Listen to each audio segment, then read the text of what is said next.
which has a reaction in it, and you can remove volatiles, so things that boil at a very low boiling point. So you can catch it on here, you can get it spinning, and then you can apply the vacuum, and all of your solvent flies up and distills down and collects. So that's also a cool thing to work with. So right now, coming soon will be postdoctoral training, which is typically what graduate students do next. So once you earn your PhD, you're going to want to start to apply for postdocs. And postdocs are an additional 2 years that you do at a different university, and usually a different area of chemistry. So I am not going to keep doing palladium catalysis. I'm probably going to do something else. I don't know what it's going to be yet, but it's not going to be palladium catalysis. Some people take a completely different route. They'll do chemistry, and then they'll go into biochemistry. So you can study a different area of chemistry. It's a good way for you to learn a different skill, so that when you go to the job market, you're a little bit more marketable as a PhD chemist. But once again, you're paid to conduct research, and so they pay you a little bit more this time. You'll probably make $30,000 a year instead of $24,000. And you work under another faculty advisor.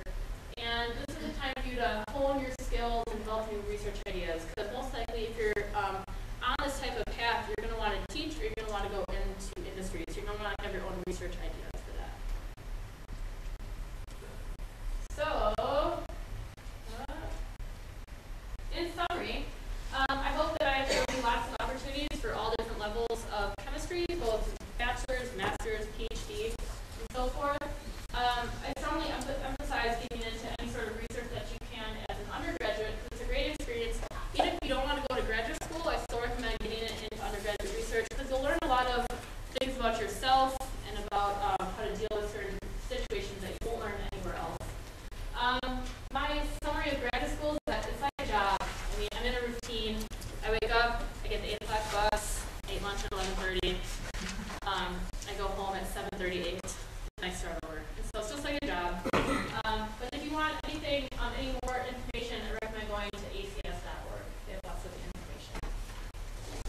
So I'd like to thank you all for coming. Thank you for inviting me. I'd like to thank my undergraduate advisor, Dr. Aaron Monty, and my now present advisor, Dr. John Wolf, my lab mates for support, and funding agencies. With that, I'll take any questions.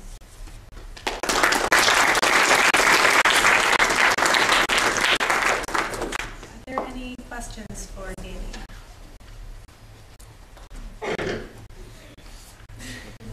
So I have a question. How long does it take you to actually write a paper and publish? So how much research goes into like that? Yeah, so that's a good question. So it took me, so it depends. If you have a project that works right away, it can happen within 6 months. You'll have enough material to make a paper. To write the paper, it probably takes around 2 weeks to a month, depending. And then you send it off to the various publishing agencies, and then they give you either an A or an A, and if it goes an A, you either try to beef up your paper a little bit more, do additional experiments, or you just submit it to a lesser quality journal that would probably accept it.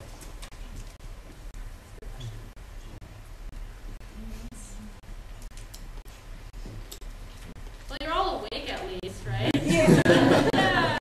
Happy? All right, well, let's thank Danny again. Oh, one more. So you can get like a 63% on a test and still get a B in the class? Yeah, I mean, I was worse. I had a friend who totally tanked every single exam. She was like, this is it, I'm done. And she got a B in the class. Why do you think that is? I think they set the bar really high, and they want to test you to the max, I guess. I think that's why they do it. Some professors aren't that way. Some people find that very a bad way to learn, not very constructive. If you're going to fail, what do you learn from failing? But some professors think that's a good learning tool. So you think they make the hill entirely too tall, but they only expect you to get a quarter of the way up? Yeah, exactly. Okay. Yep. That was my experience.